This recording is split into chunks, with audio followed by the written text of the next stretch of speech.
Welcome, lovely listeners, to SoulStirred, stories of growth and the human experience. I'm Emily Garcia. And I'm Kasey Clark. We will be your guides on this journey. We are so glad you are here. Each week, we'll come together, sometimes with other incredible thinkers, creators, and adventurers, to generously share stories of self-discovery, recovery, triumph, and what it means to live a life on purpose. No matter where you are in your own journey, connection is here for you at SoulStirred. Settle in, take a deep breath in, and let's inspire each other. Welcome to SoulStirred.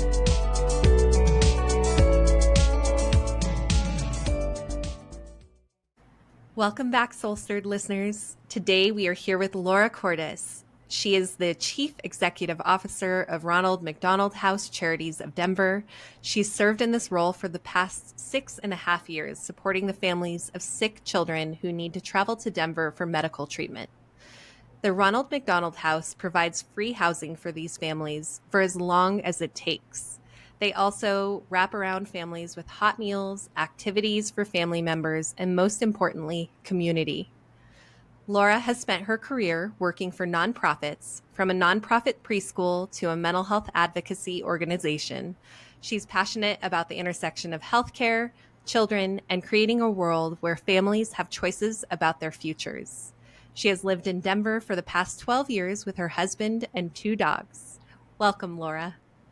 Thanks so much for having me.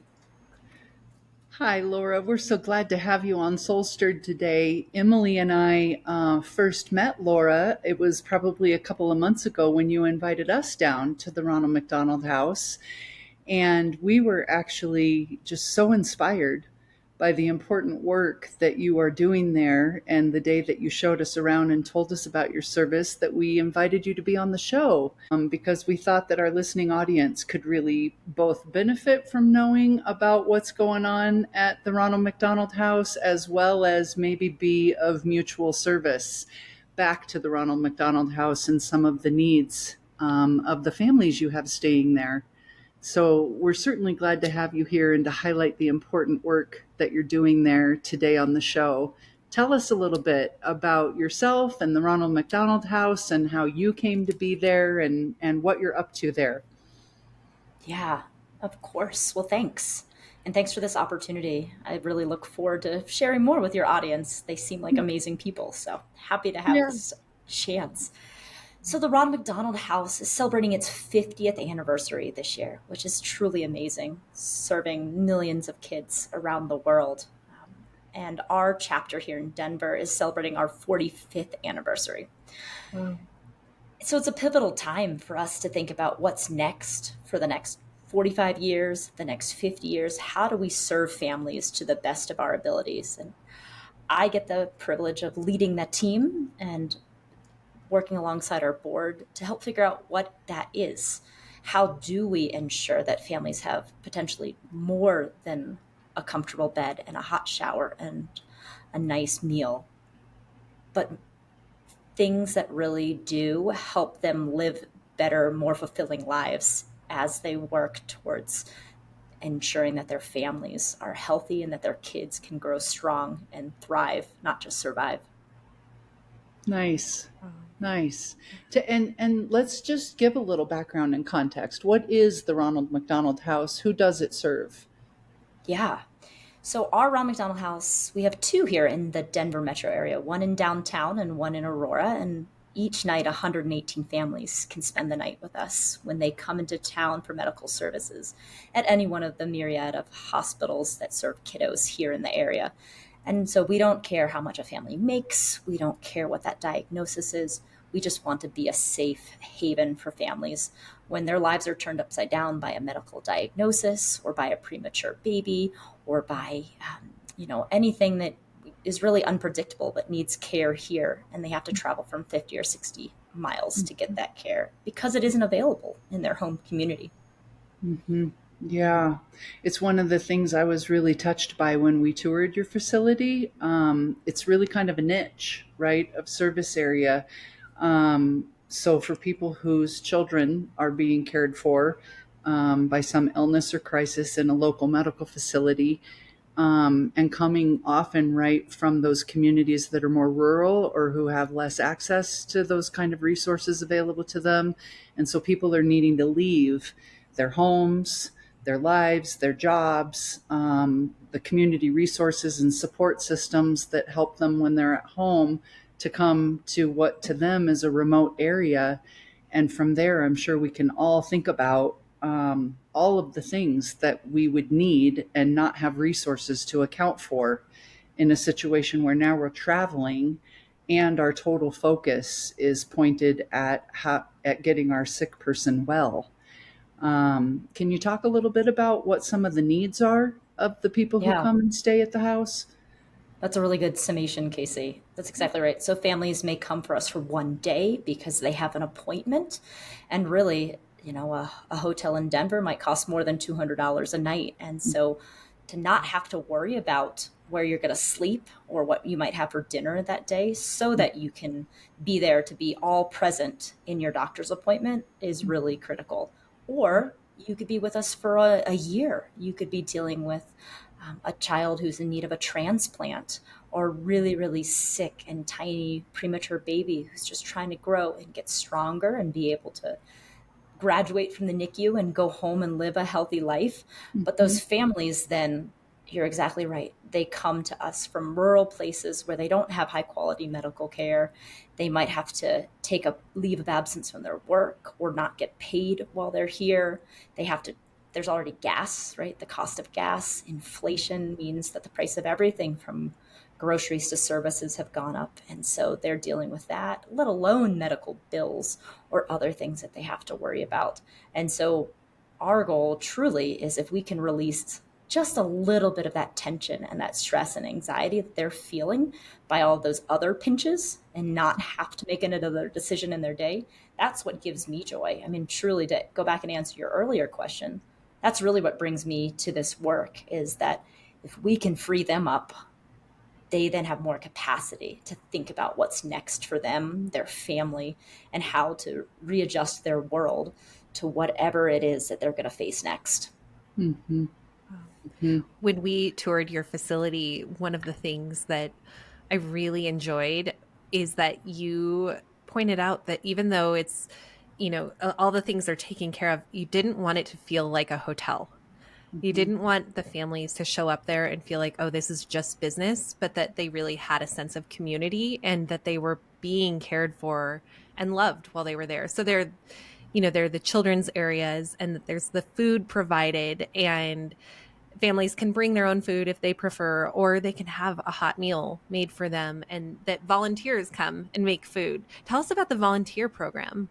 Yeah, it's folks like you in the community who really help make this place go round 24/7, right?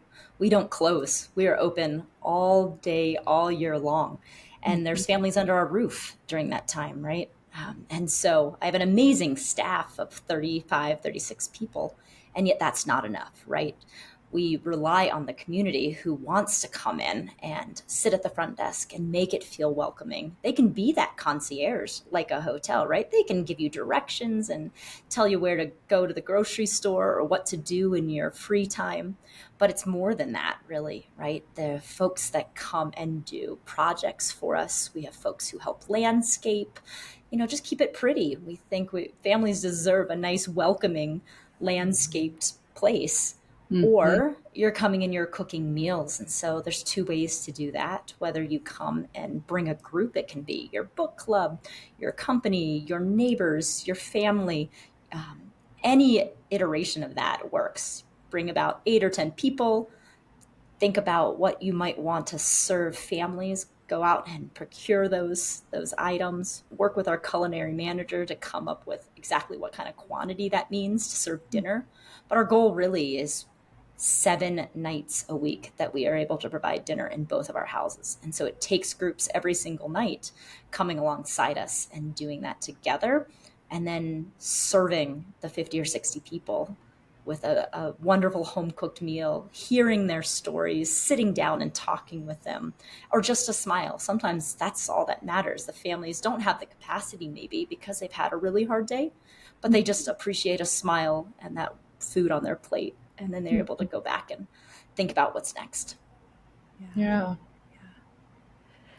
I think that I'd imagine for the families who end up there, the emotional overwhelm of whatever their medical situation is that they're experiencing has to be really tough. And that was part of how we got into contact, was because when you were going through such big things, the overwhelm takes precedence, and yet people really they're experiencing a lot of pain that comes out of like not knowing and not having the answers to whatever is going on, or not knowing how long it's going to be. And so what are the things that you see with families where they need emotional and mental health support or just extra care? Mm-hmm. Yeah, I'll tell you a quick story of a family that I met this last week. And Kasey, it touches on the difference of being a hotel. And so we've been so busy, so full. The demand has been kind of unprecedented for us. And so we do need to think about how we can serve more families. But for the families that are under a roof, this was a good example. This mama had to stay in a hotel one night because we couldn't get her in the very first night that she needed to come into town from Montana.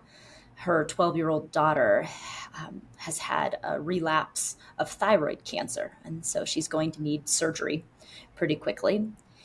They believe that it's high chances of recoverability, which is fabulous.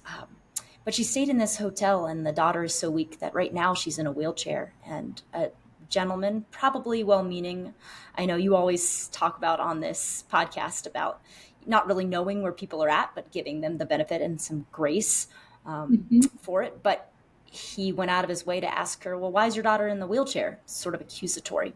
And this mom was so overwhelmed, I think, by the new diagnosis, having been flown here from Montana, being away from her two other kiddos, sort of putting her life on pause. You're exactly right, for however long it's going to take for this daughter to recover, that she about lost it on this gentleman. She had no more capacity to think about his position at any point. She just said, when I saw her that next day, she was so glad to be settling into the Ronald McDonald House, because she knew that everyone in this space gives each other that kind of grace. You're not going to go ask a question. You're going to wait for a family or another parent to disclose that information. Or at 12, the daughter can speak for herself, right? If she wants to share her medical journey, she can. But this mom was just so overwhelmed that she sort of snapped. And so she apologized, and she was in tears and all of the things. And I think she finally recovered and realized she could pinpoint exactly why she had that reaction, right? It was so much going on. Then flash forward that same morning, then she's making coffee. So she's sitting out on the patio drinking it, which is when I've run into her. And she has just inadvertently poured another family's creamer into her coffee because it was sitting there. And she was mortified by this, of like, oh my gosh, they worked hard. This is their creamer. I didn't mean to steal it. And yet, again, she was just in this fog of trying to figure out, their day. They had biopsies. They had a myriad of appointments. And so when she went and told this family she apologized for drinking their creamer, they were, totally happy to share it with her. They were happy to have her have a little bit in her coffee if that made her day a little bit better. And so I think that's the biggest difference between a hotel where you're anonymous and yet you're also not anonymous, because people feel like they can ask you questions. At the Ronald McDonald House, they felt like they could have a little bit of a different kind of level of understanding and a different kind of conversation that was more accepting and more humble and just more encouraging as a whole. And so those are some of the needs, right? You think about the daughter who's 12 going through this herself, right? Trying to explain it to her friends, and they all think she's dying and they're worried through the roof, and she can't calm them down enough, let alone herself. And then mom is sitting there trying to figure out how to explain it and come up with her story that she tells her friends and her family and her boss and all of that. And so I think the needs really are both for patient and for families, as they have to think about in brand new ways what their life might look like moving forward. Gratefully, I think it's one of those things many of us have not had to experience. And so I would love to just I love the story you just told, and I feel this need to kind of just say even more about it because I think we don't, generally speaking, have an understanding of what it might be like to be hit with a crisis, a medical crisis of our child. And when that happens, as a mom, I can't imagine thinking about anything else other than what do I got to do to save my child? And then you find yourself in a new city where you don't have your people, you don't have your support system, you've maybe had to leave behind your other children who rely on you for care, the other responsibilities you have in life, like for work, and maybe other people that you care for or look after, pets, things of that nature. And so I'm imagining people coming into Denver like, I didn't even think about what clothes did I need to bring, or where am I laying my head tonight, or how will we eat through the week, let alone organizing all of this, what I imagine is new information about how I'm going to care for my sick child and try to fight for their lives and keep them alive. So, of course, people need to be in a setting where they're surrounded by other people with a similar experience and also helpers. The support system has to be inserted because you're not thinking when you're faced with crisis of planning for your basic needs and how you're going to get through the day to day. It's just really a wonderful service that the house is there and has done some of that thinking for people. Um, yeah. So I wonder if you might tell, because you shared it with Emily and I the day that we visited, and I think it's profound and powerful, and it might also help contextualize this, but the beginnings of the Ronald Mhm. McDonald House, how was it started and who thought of it? Where did this come from? Yeah, it's a fun story, and I think it shows again the power of community, as you talk about, Yeah. who wraps their arms around the families, but also the community as a whole. So, 50 years ago, a football player from the Philadelphia Eagles, his daughter was going through leukemia treatment. She survived, but again, as you say, Kasey, just trying to even imagine what he must have been going through with a new diagnosis, and so there he is sitting in the waiting room of the Philadelphia Children's Hospital on hard chairs, eating unnutritious food out of vending machines. They're in the mid 70s, and yet was in partnership with an amazing oncologist who was light years ahead of her time, Dr. Audrey Evans, who just passed away last year. Oh. Um, but she was on the forefront of really realizing um, that families needed more than just amazing medical care. She would do things like bring in birds and other animals. That was before we understood the value of therapy, Mm-hmm. animals and pets. And so she'd have them in her waiting room to try and make it just a little more comfortable. But this dad, this Philadelphia Eagles player, said, but there has to be more, right? I get that that's great. And I live here in town and I'm a man with resources. I'm making an NFL salary. And what about these other families to that point of having to travel, or families who just are uprooted from everything that they know? And so he went back to the Eagles and said, we got to figure something out. Mm-hmm. The Eagles then went to McDonald's and said, we think a house is the answer. We think being able to walk there so that families can get a good night's sleep, they can be well rested, have a meal, have a hot shower, be on their best so that the next day they can come and support their kiddo through whatever they're going through for as long as it takes is super important. So McDonald's started selling those shamrock shakes, the green minty kind that Yeah. come out in the spring. And the money from that sale that first year went to go for a down payment on a house, a mansion nearby. And that was the genesis of the Ronald McDonald House. And so Yeah. in a lot of ways, that's how they've started all across the country and now all across the world in more than 60 countries and locations. And so our story here in Denver is similar. 7 or 8 McDonald owner operators literally signed their businesses as collateral to help us purchase a mansion at 16th and Ogden with 15 bedrooms for families. So it's always a partnership between the medical community, the general community, right? Those individual customers who helped buy those shakes, and then McDonald's coming alongside. And so we're named kind of in honor of them being willing to raise money for us. And so they do the same thing now and support about 10% of my budget every year to help make it a free place to stay for families, no matter what.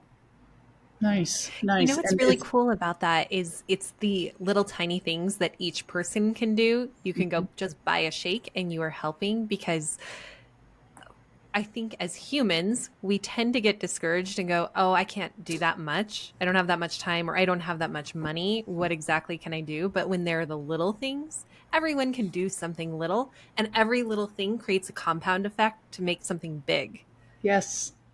Shamrock shakes. Buy Shamrock shakes and drink Shamrock shakes. Yeah. We don't do that anymore in our market. But what I recommend to the listeners, and what I know I do, is it's about French fries. So we get a penny for every pound of French fries that's sold in 185 McDonald's restaurants in the region. So we say eat as many French fries or buy Happy Meals, and a penny from every Happy Meal comes back to us. So those are the simplest ways. Or you round up your change when you pay with your credit card, or if you're still paying with cash, you put your quarter in. And yes, that's exactly right.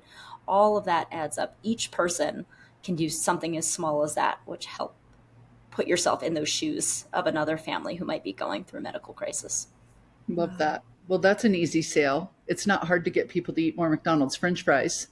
And 1 penny of every pound will go towards supporting Laura's organization and what they're up to there. And that's important.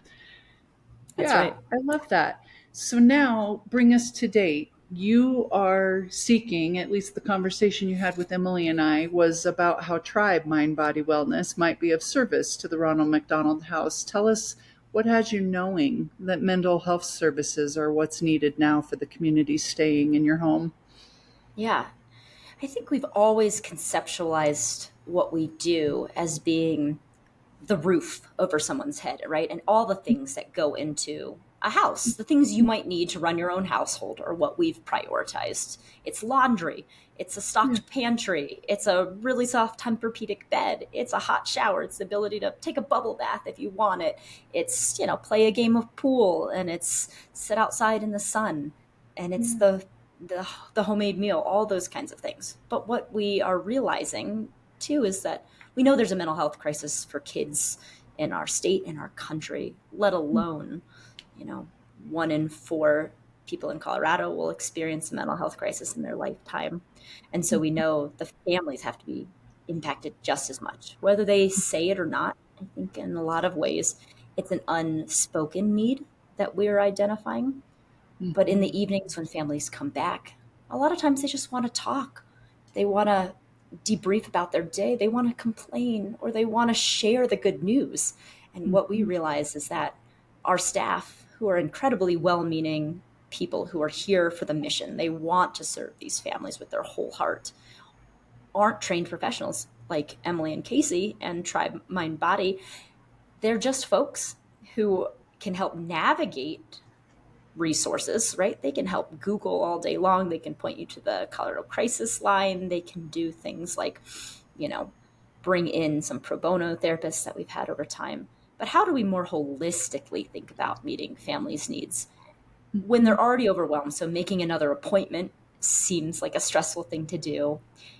They can barely be present, physically present, when they're thinking about, an appointment got rescheduled, or something went late into the evening, or something got canceled. And so how do we make mental health support for families accessible and in a way that they will respond to positively? So that's where I posit the question to you, what could that look like for us as we think about that next 45, 50 years of serving families well? Yeah.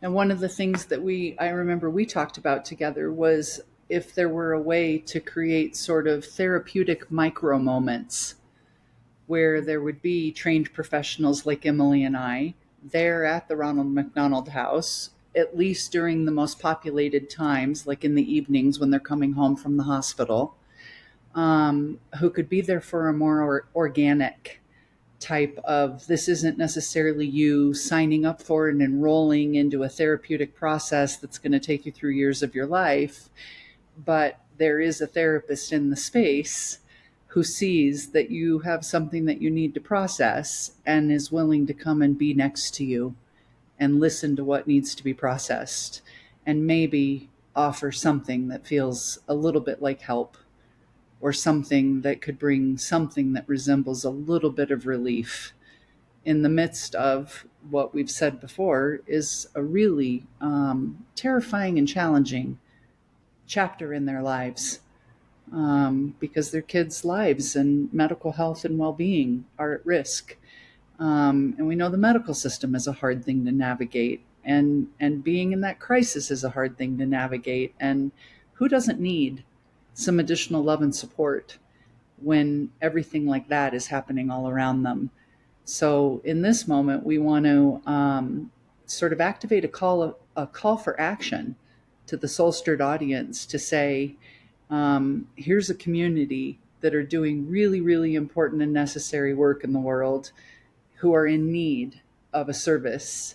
And so if we have anybody out there who is a mental health professional or knows a mental health professional, or even just has ideas for how we could bring folks who have the skills and training together with the people in need, and how to form those connections, please let us know what your thoughts and ideas are, and write to us at SoulStirredPodcast@gmail.com, and we can get you and Laura connected.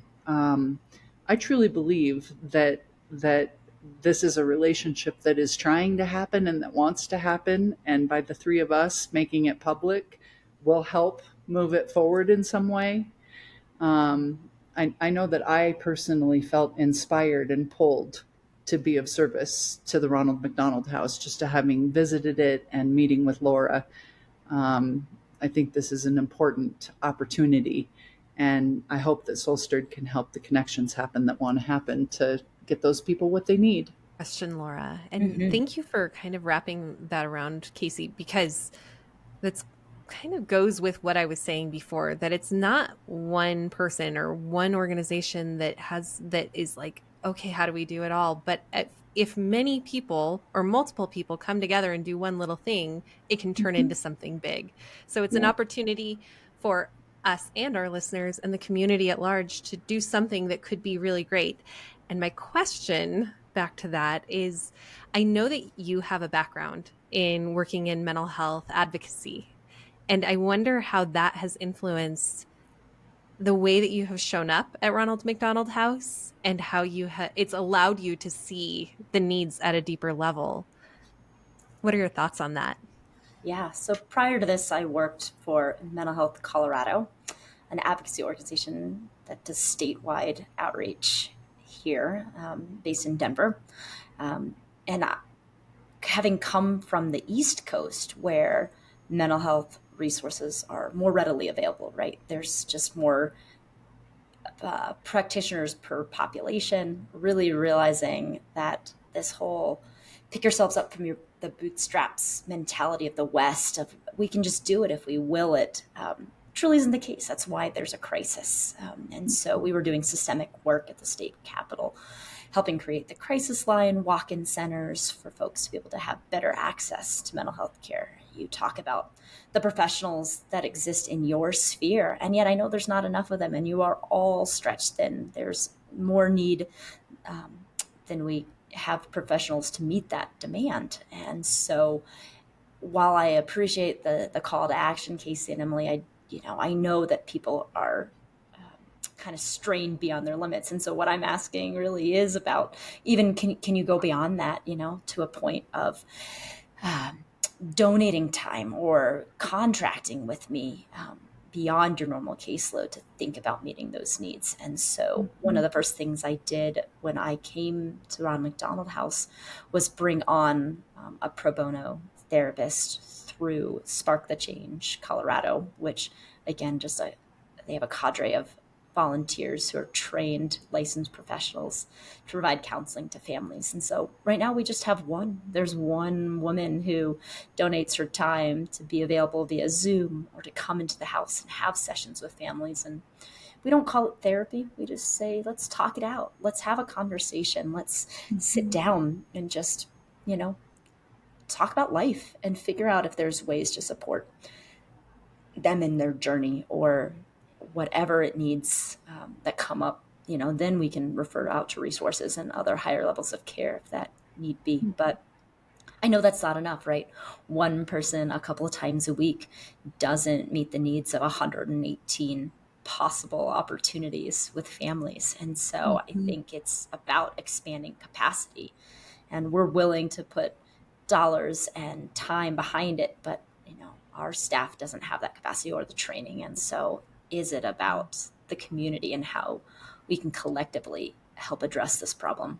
For one instance, right? Whether they're there for a day or whether they're there for 6 months, developing that therapeutic relationship may be untenable for a family to truly be able to dive in and have, an ongoing relationship with a therapist. But we know that every interaction has the power to be important in those families' lives. Yeah. The tiniest interactions can really shape us in one way or another. And when you are in such an intense and overwhelming state and time in your life, having someone who just is there, just to give you the space to be however you are, is so powerful. When we talked before, I thought if there were mental health providers who could just come and be there at meal times, then it's like, okay, you can have just a conversation, but then that can lead to the families or whoever saying, actually, can I have a little more of your time? And then getting that one-on-one talk it out time, which is what people really need. And I will say, this is giving me some perspective because I got a flat tire over the weekend and Discount Tire was closed on Sunday. And so I had to take my car in this morning. And I was thinking through my day and summer camp pickup and drop off and being here for the podcast and some other things that had to be done. And I was like, how am I going to get everything done? And I was irritable because I had to change everything in my schedule. And it's such a minuscule thing. It is totally a thing that is fixable and figure outable today. And yet the way that it impacted me emotionally, and if you think about how that was for me on a much larger scale for people who really don't have control over their schedule or where they're going to be, or, the woman last week where she's in the hotel with her 12-year-old and the way that people are talking to her and her kids at home, it is such a needed thing. So I think just being there in those little moments with people could make a huge difference because we all need support at times. Yeah.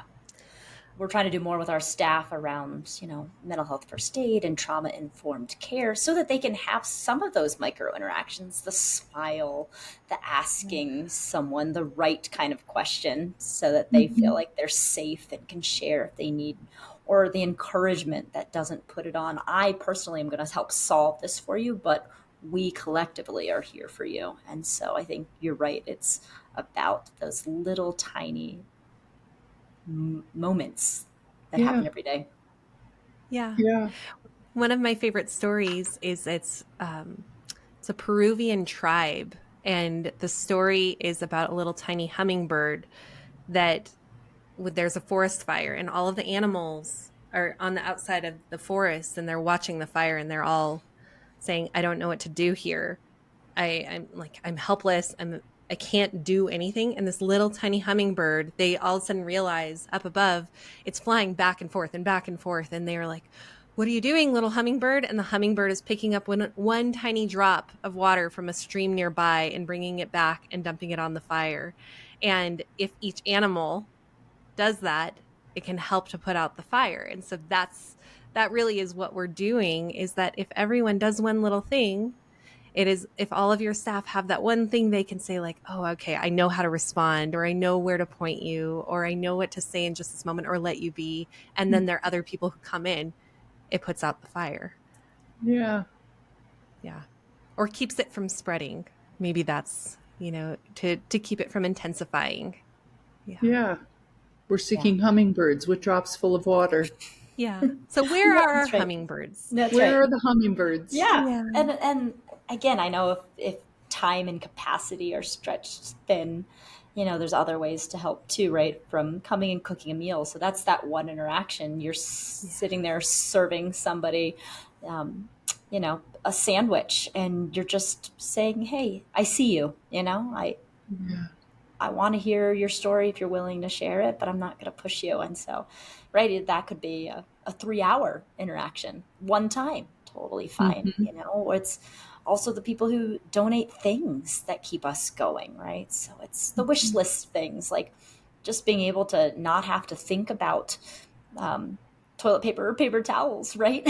You don't have to run out to Walmart at 9:00 at night because there's no more toilet paper. And oops, you've been at the hospital all day. You didn't think about toilet paper, but we're always going to have that. And we're always going to have shampoo, and we're always going to have batteries when you need it. And so sometimes that is enough too, to relieve just a little bit of stress or ease someone's burden. Yeah. It's pretty cool.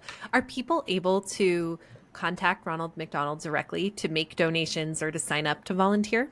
Absolutely. Yep. Our website is a fabulous place that has all of that information, and that's www.rmhc-denver.org. And there's all sorts of tabs about volunteering, about our wish lists, about making a cash donation if that is the way that you want to show up or help, or find out more, right? There's ways to just watch videos and be an ambassador for us in the community. Say, hey, I learned about this great organization and I want to share it with everybody that I know, because we are a niche and not everybody kind of fully understands what we do. But I think everybody can relate, whether you have a kid, whether you've been a kid, or whether you know a child, you can understand what it might be like to have your world turned upside down. Yeah. Do you have a story about a family that has been there that is just, when you think about the work that you're doing, it's the story that comes to mind? There are so many. There was this little boy who stayed with us during COVID, right? So you think about how your life has already been sort of out of the norm, right? Things are weird and you don't know what end is up. And at this point, the boy was 5 and needed a heart transplant. And was coming from Texas, where they said, look, we can monitor him, but we're not the place to go and get this heart transplant.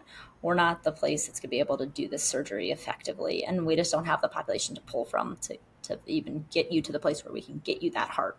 So we're going to send you to Denver, and you're going to need to be there before, during, and after the procedure. And so this family, again, came one summer over COVID and didn't leave for more than 400 days.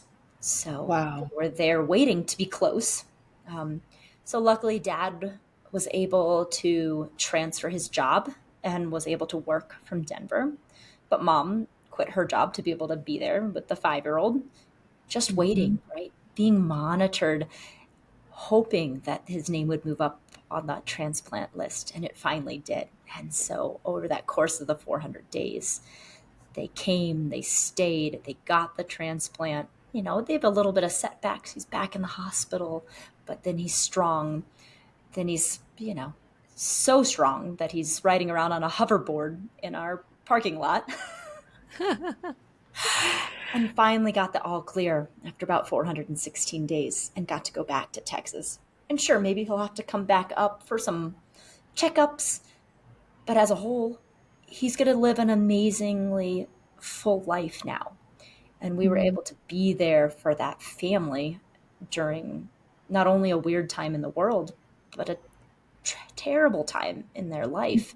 And so they were so grateful they were willing to share their story. So that's one of the videos that you'll see on our website.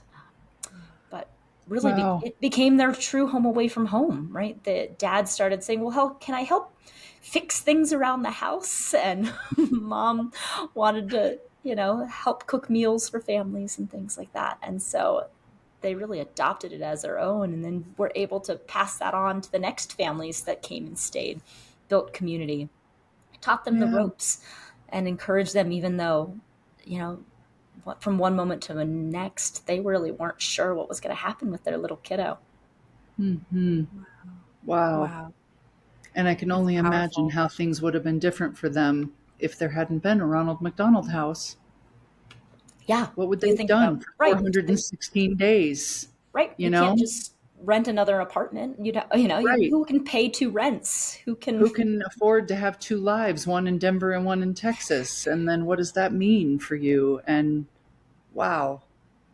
Wow. And all while accruing medical bills, Right. Yeah. which we all know are not cheap. Yep. And So, not knowing whether or not your 5-year-old will survive in the meantime. yeah. It is Mhm. seriously stressful. Um, wow. I'm so glad you're there. Oh, well, Me we're glad too. the community is there for us. It helps make it Mhm. possible that we can keep doing this for the next 45 years. Anything we haven't asked that is important? I don't think so. I think you've covered the broad and you've covered the specific. I think that's our last question then is what are you grateful for? Yeah, I appreciate that you end with this question. Um, Around the entire theme of today's conversation, I am thankful for compassionate, empathetic people who come around our work and our families so that no family will ever have to pay to stay with us, that families have then the best experience possible while they're in town and under our roof. I get it that it might be really hard, it might be really challenging, and not all the outcomes are what we want them to be, but that they can look fondly around staying with us. That's really what matters. I'm grateful for folks who are creative, help us problem solve, folks like you and Kasey who are thinking outside the box about how we can wrap our arms around families. I'm Mhm. thankful for folks who are connected to others in the world, right? I hope that this podcast has ripples out in the community, and who knows who could help. Mhm. And then folks who have time and resources really to just be there for us in these families when they need it the most. So I'm thankful for the community, really. Yeah, Yeah. that's beautiful. Yeah. And we are grateful you've been here because you are doing such mission-driven work that is really it is about community. It's about supporting people and making them feel like they have a place to belong at one of the hardest times in their lives. So, again, podcast listeners, if you have ideas or you are a therapist or mental health provider and you want to be a part of this, please write us soulstirredpodcast@gmail.com.